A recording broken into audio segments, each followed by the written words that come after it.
Beth, I saw that your hand is raised. Yes, good morning. I'm one of your sign language interpreters. I've been trying to reach out to you guys to get in. I've been in the waiting room for a long time. So if you can just put me on video, that would be great. Okay. Let me see. Let me get Mary. Beth, you should have gotten a, I sent you a panelist invite. So I'm not sure how you ended up there. Let me see if I can promote. Yeah, you. it said it sent me a invite as an interpreter, and that's the link that I followed to get in today. Okay, let me see if I can fix it for you. Thank you so much.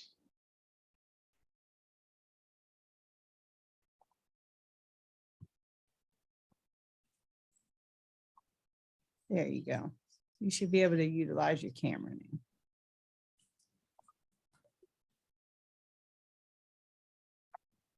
Can you guys see me okay? Yes. Okay, awesome.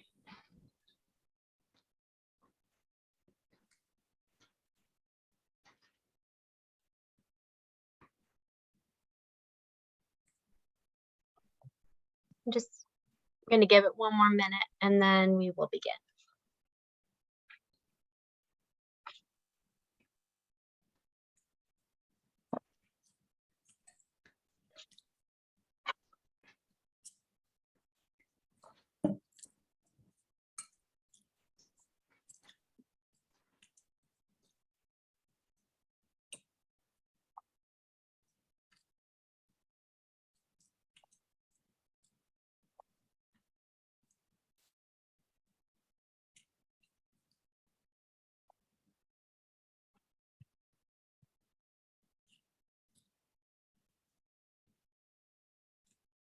Okay, I'm going to get started since we have a few panelists this afternoon. I want to thank you for being here. I am the Family Resource Specialist with Early Hearing Detection and Intervention with Parent Information Center of Delaware. My name is Ariel Morris.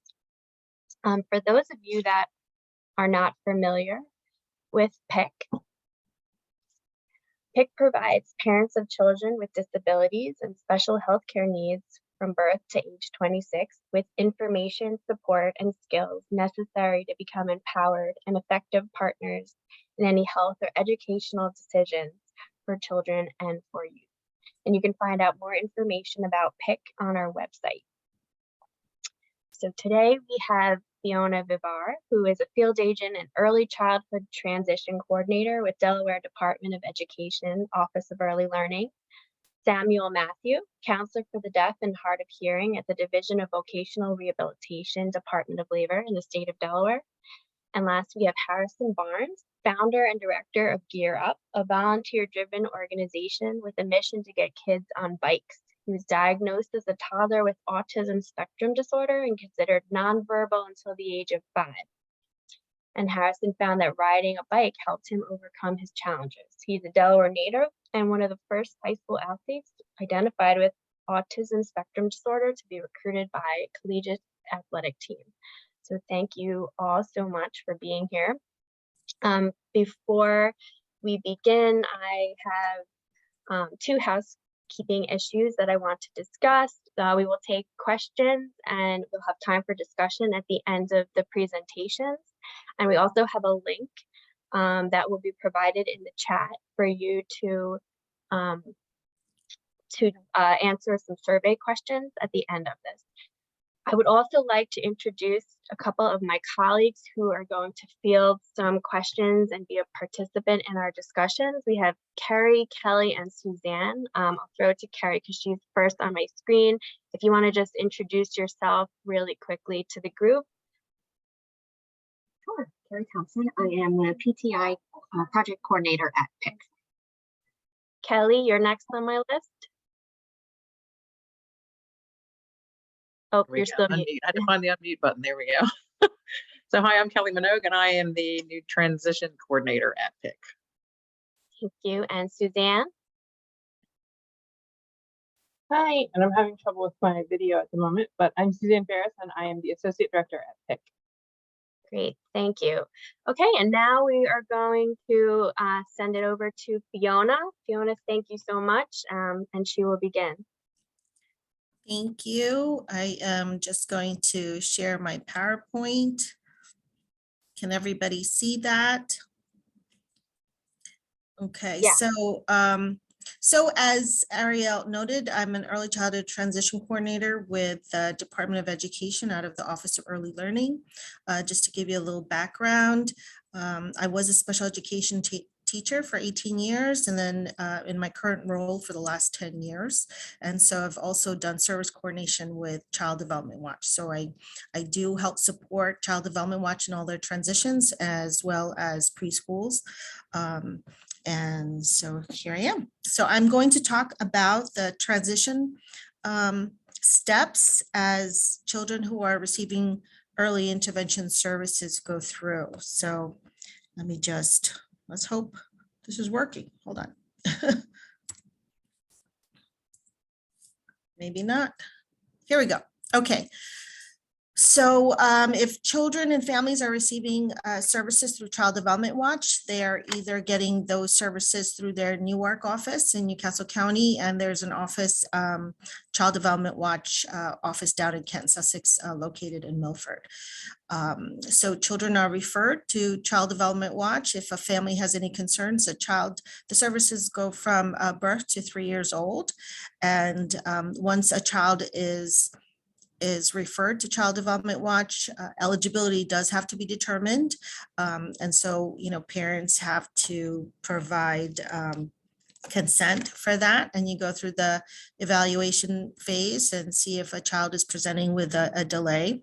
And an IFSP, an individual family service plan, is developed where all your services are located, and you talk about where those services may be, and then talk about any outcomes that you and your family would like to work on. And then, of course, your early intervention services are determined.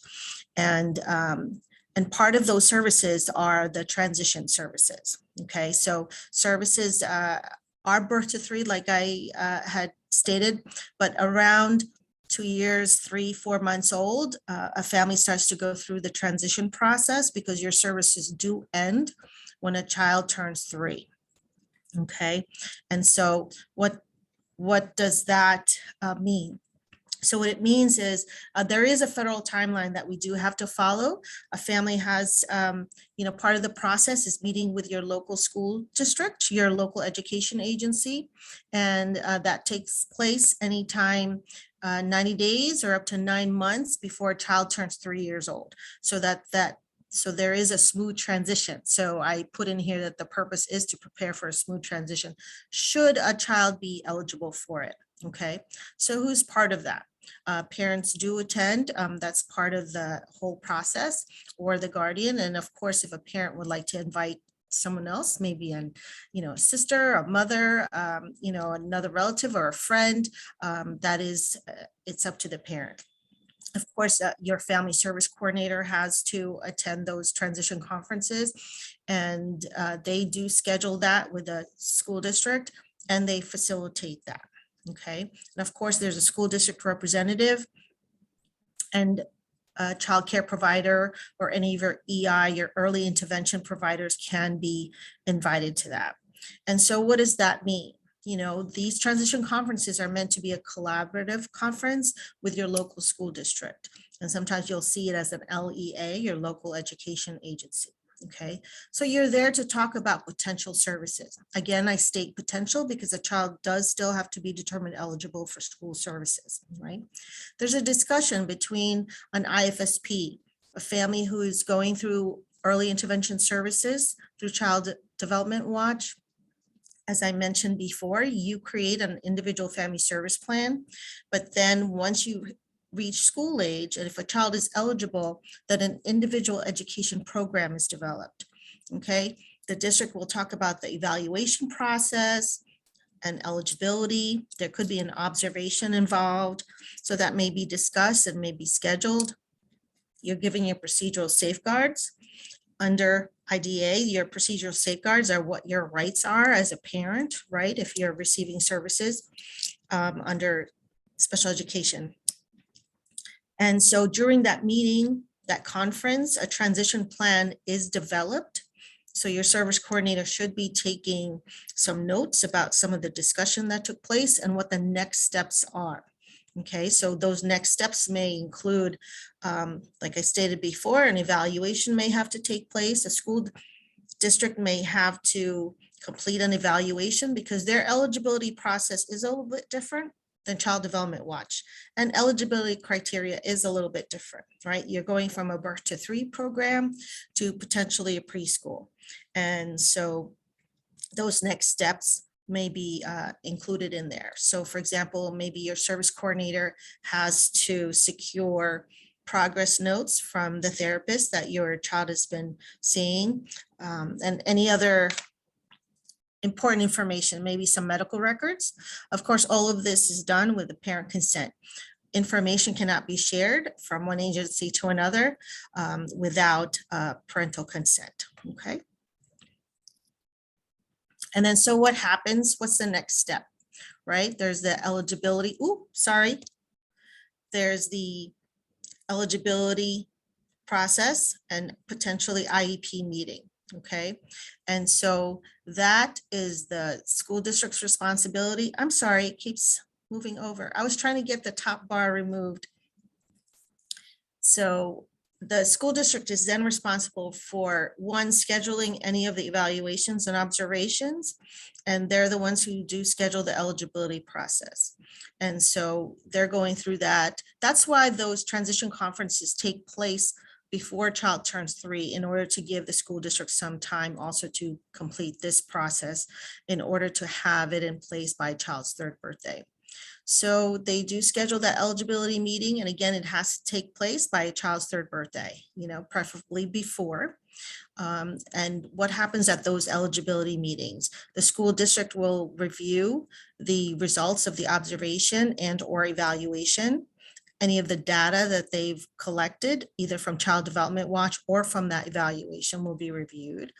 And they would complete a form called an evaluation summary report. You'll hear it as ESR.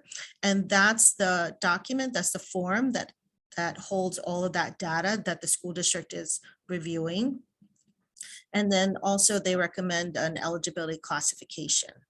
And so there are different classifications, and the team, that IEP team that's sitting there, and that includes the parent. The parent is part of that IEP team.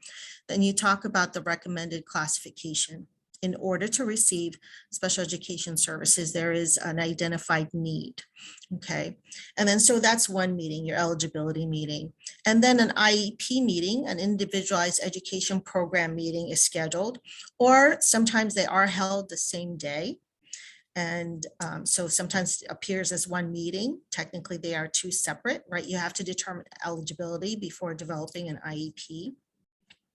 And so what happens with that IEP? So if a child has been determined eligible to receive services, then an IEP is developed, or it may be presented to you as a draft. So families should see that, there should be a watermark or a note indicating that it's a draft. Oftentimes it may be located somewhere in that document that it is a draft presented, but there is still information that shall be completed at that meeting, okay? So the district, the team, the IEP team would review child's strengths and needs, a parent's educational concerns, what is a child's educational needs? And then they would also present some goals and benchmarks that the team would work on throughout that school year, right? So there's the annual goal, and it's broken down into benchmarks. And typically those benchmarks fall around those reporting times during the school district. Either they hold them 3 times a year or quarterly, depending on the school district. And then the school district should be reviewing those. And any related services a child may be eligible for, like speech therapy, occupational therapy. And again, these are dependent on a child's needs. So one of the major differences between an IFSP, an individual family service plan, and an IEP, individual educational program, you hear the family under IFSP, right? It's a child and families needs and goals that are are entered in there. But once you go to school age, it really, the district is looking at the educational impact on a child's needs. So then all the goals are typically to identify the needs that the child is presenting. And then of course, placement is recommended. And placement is typically discussed at the end, because then a placement is really based on a child's needs, right? And then so with both of these meetings that the school district completes, a parent does have the right to wait 10 days, right? You're given that time. You don't necessarily have to agree at that moment. We do tell parents that, these things are presented to you at that moment. However, you do have time to review that information and reconvene. So you do have 10 days to complete that. And the school district will also provide a prior written notice talking about what it is that they have presented and then what you have agreed to. And then there's a discussion of when you typically start. So as noted, this has to be implemented by a child's 3rd birthday.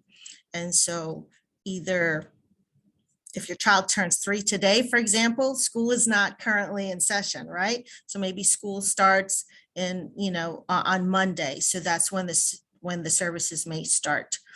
However, the eligibility and the IEP should have been completed by a child's 3rd birthday. And then your services with Child Development Watch would have ended either the day before a child turns 3 or by the time the IEP is implemented. So it kind of depends on when a child turns 3. And of course, children turn 3 all year long, right? So typically these are those steps when a child transitions from Child Development Watch. And so what happens if a child is not eligible, right? There's an opportunity to talk about other options, because you go through the transition process and you have the transition conference and then the eligibility and IEP phase with the school district. But like I said, child still has to be determined eligible. So at those eligibility meetings, a child may be found not eligible for the services, right? And so there's opportunity for a family to look at other potential services. Head Start could be an option for a family, other preschool programs if a child is not in a current preschool or childcare. So childcare is noted in here. So maybe there's an option for a family to put their child in a local childcare in their community. There's library reading groups. A family can always seek out and speak to their insurance about continuing therapies. And then there's of course, families who choose not to access preschool services. And so those are discussions to have with families. And I just gave my contact information there. And I believe we have time at the end for questions, right, Ariel? That's correct. Thank you, Fiona. Thank you. I'll stop sharing. And next, we're going to turn it to Samuel Matthew. Okay. Good afternoon, everyone. My name is Samuel Matthew. Can everyone hear me? Okay. Yeah. I have a high-pitched voice and sometimes I'm hard to hear on Zoom calls. That's why I thought check with you. So if you're not able to hear me, it may not be anything to do with you. Maybe that might need to adjust my microphone. So if everything is okay, we will go forward. And also, since I have a different accent, please feel free to raise your hand or stop me if I'm not eligible in the interpreters also, so that I can repeat myself. Okay, thanks for inviting me to this meeting, and I'm glad to explain the vocational rehabilitation program and how it can help and benefit a student during the high school and in the post-high school period. I work with the Vocational Rehabilitation Division under the Department of Labor, and it's a state of Delaware agency. So before we start, I'm going to share my screen, and also we are going to have 2 poll questions, online poll, so that I can have a better idea of the audience who is here. And so as we are going to put the poll questions, please respond as appropriately, and we will all see the result on the screen immediately. So I request that the poll questions, the poll questions are there, please respond.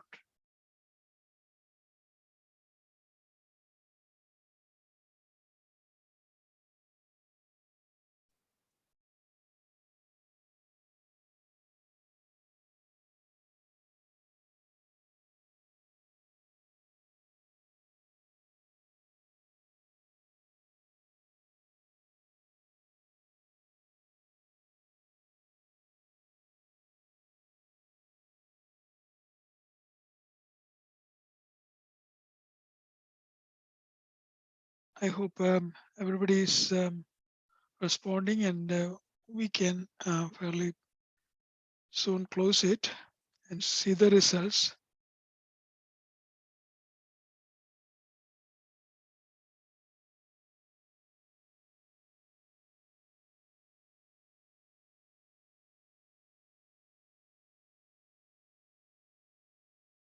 Okay, can we see the results now? It looks like 92% answered yes, that they have heard about vocational rehabilitation before.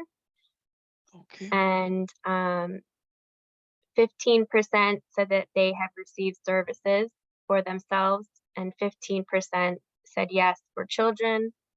About 64% did not have services. okay, wonderful, wonderful. Okay, so that's great to know your understanding and experience with VR. So that makes it all the more relevant about my presentation, what I need to share with you. So thank you very much for that poll. So going forward, is the screen visible to everyone? Okay. Yeah. Okay, very good. So we are on the slide 2 now. To put the VR program in perspective, let me give you a quick overview of what VR is. And VR stands for Vocational Rehabilitation. This is a program mainly funded by the federal government with participation from the state government, and it is implemented in all states and territories of the United States. The overall goal of the program is to provide the support needed for individuals who have disabilities to be employed and to help them become independent, productive citizens. So this may at first seem vague, but as we get into the details, you may be able to relate to the program features that can be of great help to your student. So this is meant for persons over 18 in general, but it is extended to students who are in the high school too. The program is wonderful because it is no strings attached support program. It's like a grant or a scholarship, and that can be customized to the needs of the student or the individual who are determined to be eligible. So the eligibility process itself is determined through an IEP in the school or a documentation by a qualified professional in a relevant field. So what is the support? The support is in terms of financial help to attend post-secondary programs, educational programs, assistive technology, similar things which will help the student. The support also can be to search for jobs, prepare for interviews, or on-site support for job coaching during the initial days of the job for stabilization. And as I mentioned, the VR offices are in all the states, and all of the states have got multiple offices. Generally in Delaware, we have 4 offices, 2 of which are in Newcastle County, in Wilmington and Newark. And there is 1 office in Kent County in Dover, and 1 in Sussex County in Georgetown. And for VR services, there are 2 separate arms, or there are 2 separate categories. So one is called the pre-employment transition services, which are available during the high school, starting at age 14 or in grade 8 onwards, in fact. And the other one is the individualized transition service for the seniors who are exiting from the school. So if you have a student who is in high school right now, it will be appropriate to explore the pre-ETS program. And if you have a student who is a senior, it's time to avail of the individualized transition services. So now I'll go into both of them. And first, to start with the pre-employment transition service, which is called a pre-ETS. So, I have displayed here on the screen, who is eligible. So all students who have an IEP are eligible to apply for this program, and they are eligible from age 14 to 21. And it can be for students who are in regular schools, or it could be in special schools, or they are homeschooled, or they are in another post-secondary educational programs. They're all eligible for that. So the trainings, so these trainings programs are basically, the pre-ETS programs are to prepare a transitioning student for the outside world. The important thing is that there is no cost to the student, and is offered by DVR as well as 13 other authorized external organizations that offer different types of training. The trainings are short, from 6 to 8 weeks, and it won't interrupt the classes for the student. And it will be done in short sessions, arranged in consultation with the school transition coordinator. So the student will not miss any classes. It will be done either during the school hours or outside the school hours on mutual consent. Now, there are 5 different modules for the training, and I have listed it, all of them here. And from the title itself, it's clear what those are. And I will go into a little bit more detail for each of those trainings. And the students can take 1 or more trainings as you want. And as I mentioned, it is not only the DVR which is offering the program, but also there are other approved agencies. And I will share the list a little bit later. And as I said, the titles are very clear. So let's explore each of them a little bit. The first one is about job exploration. So a student may not have had any experience or exposure about how to search for a job, or have an understanding of what type of jobs are available out there. So this module covers different aspects of job exploration. And as you can see, the different aspects, like, what you can find what is the vocational interest, what could be a possible career pathway, what are some of the non-traditional employment opportunities out there, and again, searching and probing the labor market for occupations or industries which offer jobs. And also going into the minute details, it will help the student to prepare resumes, as how to get reference letters, how to actually apply for jobs, mock interviews, and all of those things are covered in this module as such. And the second one is work-based learning experience. And as you can see, it's more like internships in real life situations. And some of them are paid internship too. So during the COVID pandemic, everything was virtual. All of this, even internship, everything was done virtual in a simulated mode. But now everybody is back in business. And so in-person internship also have started. So the student will have a real feel of what is involved in working at a job. And some of the topics which are covered are listed in the slide which I have displayed here. So as you can see, these are tremendous value to a student who is preparing for the outside world as such. So going to the next one, which is about counseling on post-secondary education. This is more about going for higher education. So if it is either vocational education or university education, a lot of students and their families may not have a very clear understanding how to maneuver through all these different opportunities out there. So first of all, it could be starting with researching a type of career and what are the opportunities, what are the university courses available or vocational courses available, and then assist with the application process itself. Most of the universities have got online application now, and then The next thing which is big on everybody's mind is how to find financial aid. So how can we ask for it? How can we find the scholarships? Um, and then different laws and what are the different laws which are relevant to education and vocational careers. And then technology needs, assistive technology needs.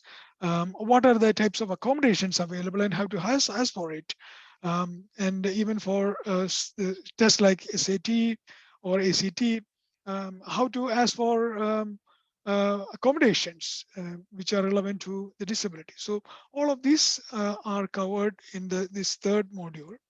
Going to the fourth one, it's about workplace readiness.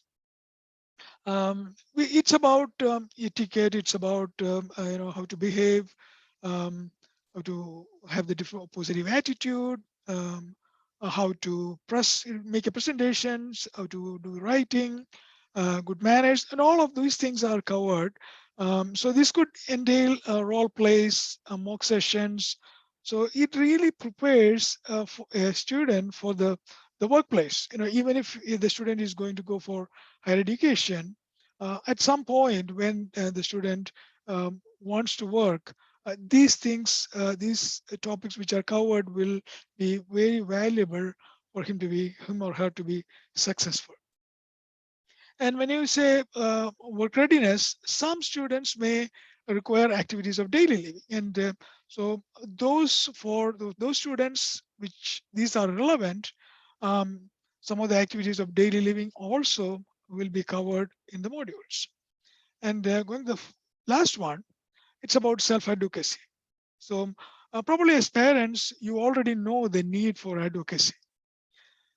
Although the laws are in place always employers may not comply, sometimes out of ignorance and at times out of defiance. Some people may take advantage of an employee and try to get away with injustice or ignoring the basic rights afforded by the law. So knowing when, how, where to appropriately self-advocate can mean a lot to a person with a disability in the job market, in the workplace. So different aspects of self-advocacy are included in this module. And as you can see from the topics, these are all relevant ones which will empower the student to have a positive experience in the workplace. So I just want to summarize this. There's no cost to the student, and it could be online training or in-person training. The duration can vary, but it's generally it could be 6 weeks, 2 sessions per week, 3 hours per session. That's an example. And some sessions could be one-on-one. It could be field experiences. And what you need to do is that submit the applications as early as possible. And I have given the contact address in DVR who are responsible for pre-EDS training. So you can make a note of it. And the PowerPoint itself is shared here, with Ariel. So she will be able to share the information with you too. And I will share my information at the end of the presentation again. Now, how to apply it? Apply through the school, to the organizations directly or through DVR. Look for deadlines because some of them have got only one session. Some of them have a rolling admission policy. So look for deadlines, apply as early as possible. Division of DVR or the organization will interact with the student directly and organize the sessions. So the arrangement will be on a mutually agreed basis so that the student really do not lose any classes. So these are the list of organizations which the DVR has authorized and have a contract with to offer pre-EDS employment training. Some of them you may be familiar, but the contact details will be available. So you could talk to them, find out where it is relevant to the student, and then enroll in one or more of the programs. So that was all about the first phase of it, first arm of DVR services, which is the pre-EDS. Now I will quickly cover the transition services for the seniors. So here, this is in general, the help which is offered. So as I said earlier, it starts with, could be if the student wants to exit high school and then look for a job, job search help will be available. We will connect that student or the candidate with the employment specialist who will help in searching for the job, preparing for the interview, preparing a resume, offering job support during the initial days. And also we will provide the counseling and guidance for the future steps. Also for vocational training or for college education, we will offer help in terms of fees, even some cases room and board or cost of books, other fees which have to be paid to the university or the institution. Also rehabilitation technologies such as hearing aids or modifications or other assistive technologies which may be relevant. Of course, these are individualized. So there is no one for everybody. It will be just individualized. So this will be done through a discussion and preparing a plan for each of the students. So how do we go about doing it? The student or the family should submit the application through the school transition coordinator to the VR counselor, and we have got an online application form. So it's fairly simple to apply for it, and I will be available to help through the application process as such. And then also part of the application is release forms to be signed so that we can request information from the school can share the information, and we could get it from another agency where if some information which we need to obtain. And once we get all those details, the VR counselor will enter all the details in the system and determine the eligibility based on the supporting documents. When I say supporting documents, we are talking about the IEP or the ESR, the evaluation summary report, or any other document which are available. And once the eligibility is done, we will have a planning meeting, which is called an individualized plan for employment, which is IPE. We will have the IPE meeting where we will agree on what are the services which are relevant for the student post-secondary. So it could be job searching services, as I explained. It could be support services in the university or another vocational institution. So these are individualized services. We will prepare the plan, write it down, and we will both sign on it. And so once the agreed plan is signed, so throughout the plan period, these services will be offered. That is what the process is. So it is fairly simple. And I will be available anytime to clarify any of the steps which are required, and will make it sure that you are taken care of. And of course, the student or the transition student have their own responsibilities if he or she is going to attend a college. And I will list those here specifically. So the student will have to apply for FAFSA. It is there is at that studentaid.gov site. Every year it has to be updated because it is linked to the income of the parents also. And then the student has to be enrolled as a full-time student, which means that the minimum number of credits which are required as a full-time student should be there for the student every semester. And then attend classes and meet requirements of the academic program, which I do not have to say that he or she has to meet all the requirements, assignments, tests, whatever needs to be done has to be done, and keep a minimum GPA of 2.0 or higher. And then every semester we need to know what are the grades so that we will know the eligibility for the next semester. So it will be on a semester to semester we would like to monitor so that we can continue to support the student. And also, every semester we would like to know the schedule of classes, how many credits he or she has registered for. So the schedule of classes needs to be shared with us too. And in case, we agreed on a job goal, but it happens that sometimes during the sessions, they would like to change the job goal or the major study, program study, then that has to be discussed so that we agree that this is an appropriate job goal change, that we need to go over it together so we can modify the IPE as required, and then we can go forward. But we will try to make it as simple as possible so that you can go through this process as such.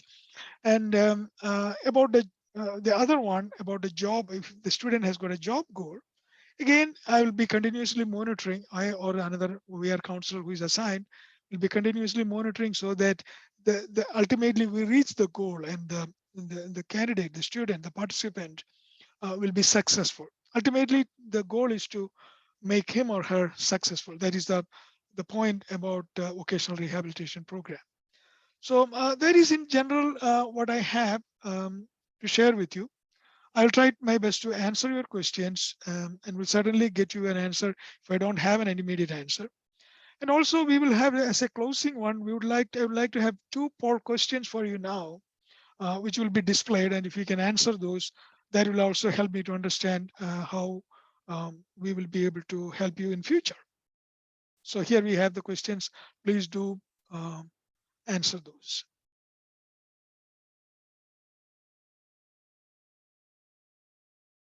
And my contact details are on the screen. So please feel free to note that down. And I work from 8 to 4:30 p.m. Monday to Friday. And thank you very much for this opportunity. And all of you have a great rest of the day. And hopefully we can see the result of the poll soon.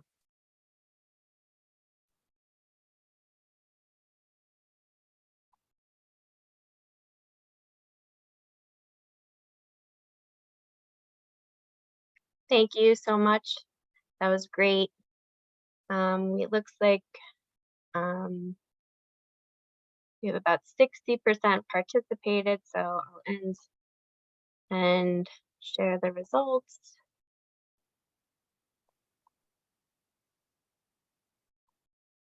Okay, that makes sense. Very good. Thank you very much. Thank you for the poll. Thank you. Sure. Okay. And now we're gonna go to our last presenter. Want to welcome Harrison. Thank you so much for being here, and I will turn it over to you. Hi, excuse me. Thank you for having me. Hope everybody's doing well. There was supposed to be a video. Do we have the video? If not, I'll just run through with what I got. Yeah, I got it. All right, Suzanne, thank you. There we go. All right.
All right. Okay, so I'm Harrison Barnes. Just a quick introduction. You got a little bit from the video there, but just going a little bit more into who I am, why I'm here. I'm Harrison Barnes. I'm a senior at Belmont Abbey College down right outside of Charlotte, North Carolina. And I was diagnosed with sensory processing disorder, autism, dyspraxia, and ADD when I was 18 months old. It's some weird combination of all those that's changed so much throughout the years. The original diagnosis, I believe, was the sensory processing disorder and the ADD, and then it's kind of changed over the last couple of years. And going through school, going through daily life, that provided me with so many different challenges, especially in school. So like when I was younger, we did a lot. Before I even started school, we did a lot in therapy, in occupational therapy, and other things like that, to kind of get me ready for school. And then by the time I got to school, we were kind of expecting to have a lot of services through the schools and a lot done for me, with my teachers and with different counselors at school. But we didn't really get that because my parents did a wonderful job. Everybody they worked with did a wonderful job to get me ready to go to school and to be prepared to be in that environment. And it was kind of, a struggle to get people to understand that, while I might appear normal in quotes, that's how I've always said it. I don't know the right way to say it is, but appear more normal in quotes, that I did need some services and I needed help, but it was it was always a very big struggle to get those and to get teachers to understand. I've heard my mom say many times, and I've heard teachers say in several different IEP and 504 meetings throughout my life that he just doesn't look autistic, or he doesn't seem to have any issues, and that was kind of always our big struggle was getting people to understand that. And it wasn't just in school, it was outside of school too. It was a big struggle throughout my life to get people to understand that, while I might not appear to be this way, I do need help. I am this way, and I need these services. So that was, kind of the big story of the beginning of my life, was the struggle to get help and to make people see that, having autism, having these diagnoses, it's not one set of characteristics. It's a broad spectrum. It's a wide array of different people, different actions, different services that they need. So that was kind of our big thing in the beginning with school, was trying to qualify for the services, which is crazy when you kind of think about it, is that you'd have to meet a set of requirements. If no matter if you need help, that you still have to kind of meet requirements to get help, even if you definitely need it. So that was kind of our big thing. But going through school, there were occasionally teachers that saw it and provided a lot. I remember a 5th grade teacher that at the beginning of the year was kind of skeptical, and then going through the year, she eventually came to mom and was like, yeah, we see it now. We've started looking closer and we understand it better, and we see that he needs these services, and they were really there to help me. So I was kind of lucky with those few teachers and those counselors and those people at schools that helped me out, and it eventually got me through elementary school, middle school, and into high school. And going into high school, that was kind of started all over again. I started at a new school, and I remember at the beginning it was kind of a battle. Like he doesn't really seem like he needs these services. He doesn't look like he needs it. And then eventually we did find somebody that understood and somebody that saw it and was able to get me the help I needed. And once we kind of got that help, I think it was in the beginning of my senior year, everything really started to change. And I went from one kid in the beginning of sophomore and junior year at this school to a whole, even now I'll talk to that counselor that really helped us, and she says that the change from the beginning of senior year to 3 months into senior year was just incredible. And the changes from then to now, where it's once we got the services, that's really everything started to change, and I was able to graduate and go on to college, which I'll talk about more in a minute. And then also a big thing for me was finding the sport of BMX racing. I started racing when I was 11, and that was really a huge deal for me, finding an outlet for myself and an outlet for who I was, and a way to kind of express myself that wasn't necessarily a mainstream way to do it, in a way that everybody kind of tried in the beginning. It really made a big difference. And I remember hearing the stories of going to school that year, not having racing and not having that, and starting out in the school year was a struggle. And then after that one teacher and after finding bikes, the way that I changed and the way that I was able to go about life and go about school and make friends and improve my grades was just incredible. So, finding that sport and finding my own personal outlet really made a huge difference for me and my family and my school life, my personal life. And and so many different other aspects of my life. And, you know, it's really been, even to this day, which I'll talk about more in a minute, has just, you know, bikes has been a huge part of my life that have really changed everything in so many different amazing ways.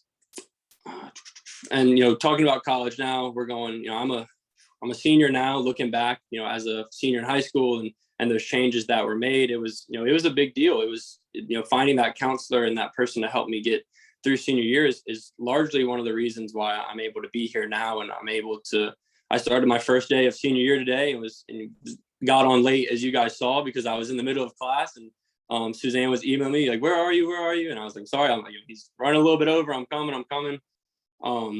But yeah, though, you know, those services that I got in school and those few people that really took the time to look at me and to help me are the reason that I got through these 4 years. You know, it wasn't always super easy, but, you know, it's the reason that I'm here today, and that I'm able to go to class and sit in my seminar class and talk about, you know, he brought up the countdown to graduation. It's 262 days away. And, you know, I'm definitely going to put my own personal countdown on my phone after I get off this, because I am definitely not counting down the days till that.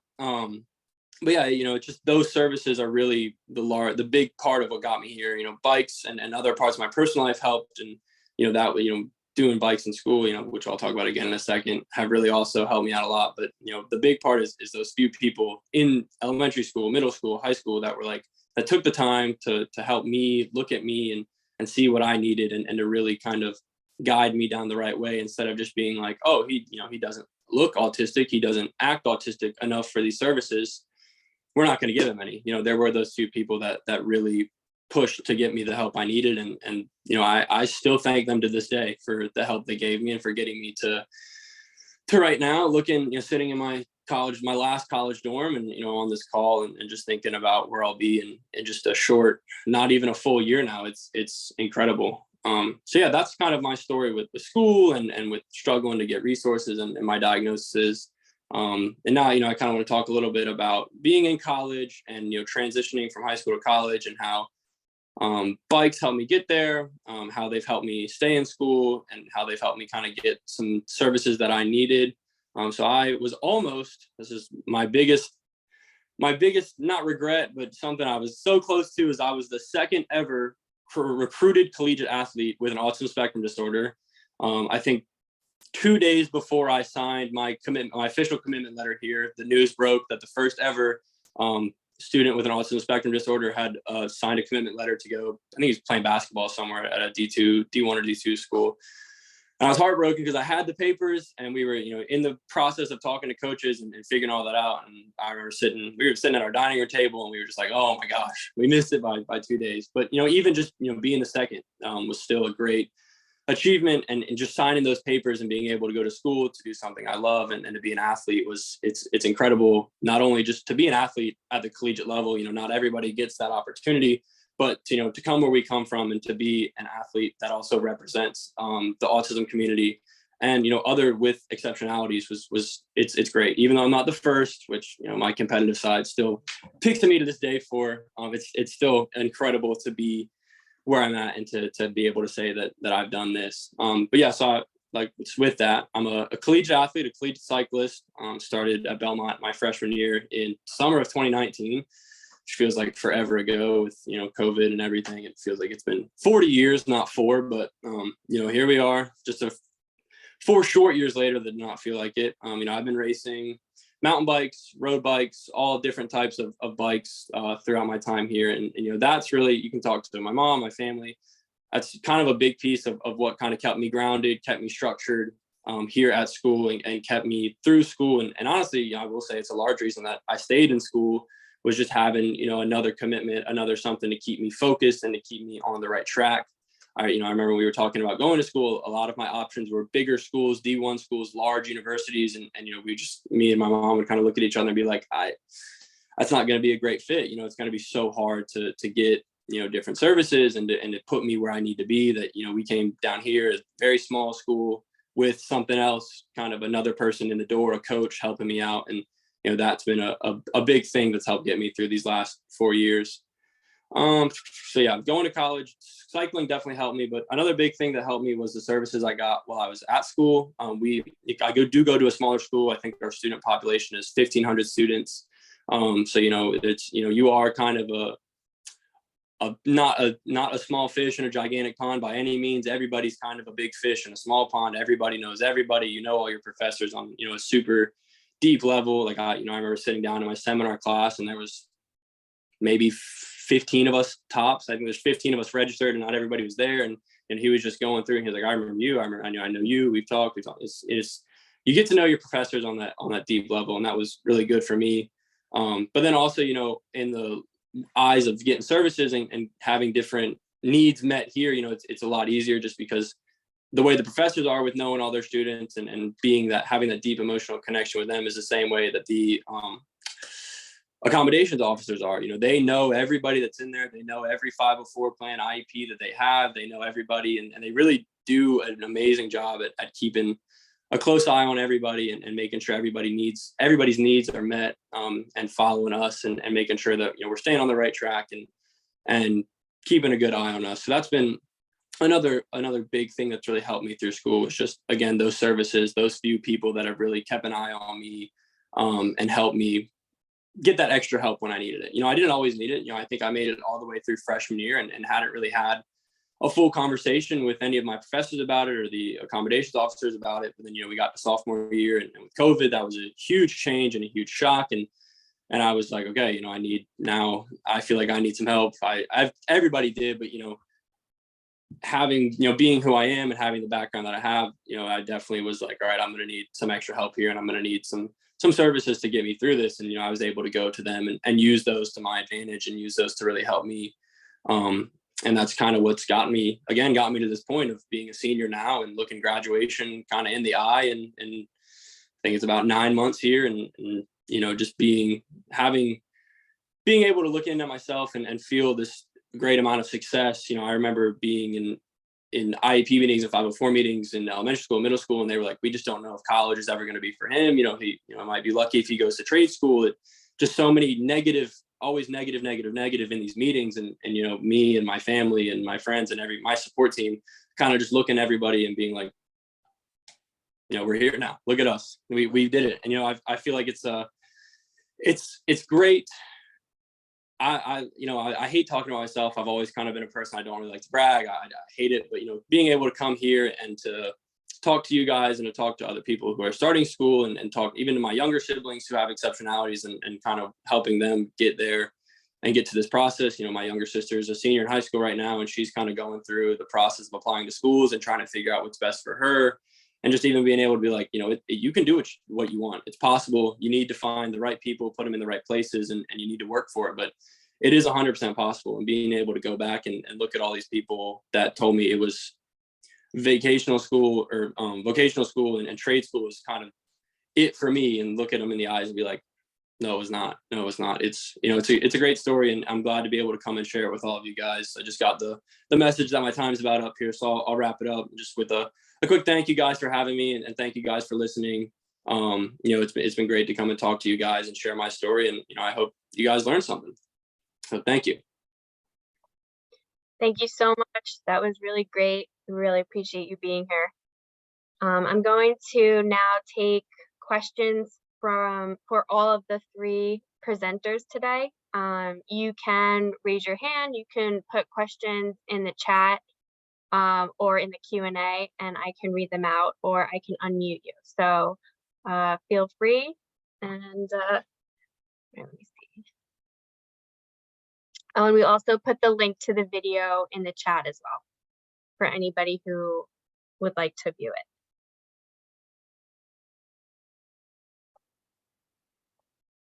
it. Are there any questions for? Let's see if I missed anything.